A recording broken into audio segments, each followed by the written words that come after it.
Découvrez les visages du e-commerce en direct du Chèque-O-Maton. Jean-Pierre Gasnier, bonjour. Bonjour. Je suis ravie de vous accueillir sur notre joli fauteuil rouge pour ce Chèque-O-Maton. Je recommence. Je me suis gourée, je recommence. D'accord.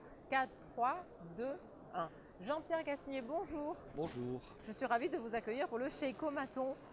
Merci. Eh bien écoutez, on va bien sûr évoquer ce que vous faites. Vous êtes créateur du cabinet Akeos. Alors quel est le cœur de métier? Alors, Akeos est un cabinet d'avocats spécialisé en droit des affaires et plus particulièrement tourné vers les entreprises innovantes et les entreprises du numérique. Très bien. Nous avons principalement 4 activités qui se déclinent à l'intérieur de ce qu'on appelle le droit des affaires, en tout cas en ce qui nous concerne. Le droit de la propriété intellectuelle et le droit de la concurrence. Oui. Le droit des sociétés, création, constitution, accompagnement, levée de fonds, etc. Le droit du travail et, malheureusement, quand ça arrive, la gestion des contentieux. Évidemment, vous êtes aussi professeur à la faculté, ici à Je suis l'Université également professeur à d'Aix-Marseille. l'Université d'Aix-Marseille et je suis directeur de la chaire Innovation qui est abritée dans la fondation de Aix-Marseille Université. Absolument. Donc vous avez été intervenant sur une de nos plénières. Il s'agit de la mutation numérique au cœur de l'entreprise. Quel était votre message?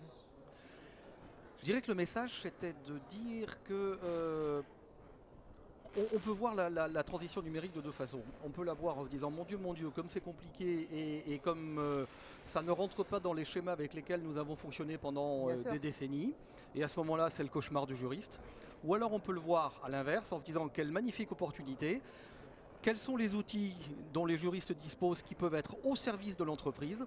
Comment on peut appuyer, accompagner, aider l'entreprise dans sa transition numérique? Et ça devient le rêve du juriste parce qu'il faut s'adapter et il faut innover. Et c'est extrêmement intéressant pour tout le monde. Le tout, c'est de convaincre maintenant les entreprises de passer le pas, mais c'est de plus en plus le cas. Les entreprises sont convaincues. Voilà. Elles sont convaincues. En revanche, elles sont convaincues que les juristes ont toujours un temps de retard. Mais non. Mais non. Mais non. Mais non. C'est justement ce que vous allez leur prouver. Tout à fait. Vous aurez également aussi l'animation d'un atelier, les e-commerçants, comment éviter et gérer vos litiges. C'est peut-être le mieux quand même d'éviter, mais bon, il faut gérer aussi. Alors effectivement, à la réflexion, c'est un très mauvais titre parce qu'on se dit oh là là, comment éviter, ça le mérite d'être anticiper. clair. En gros, vous êtes e-commerçant.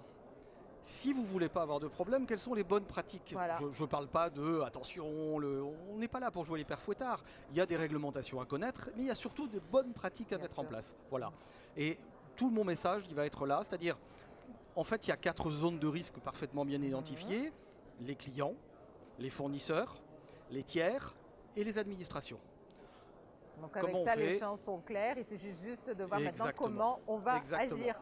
Merci beaucoup Merci à Jean-Pierre vous. et puis on vous souhaite un très bon shake. Merci. Retrouvez toutes les vidéos sur chèque.primacy.com.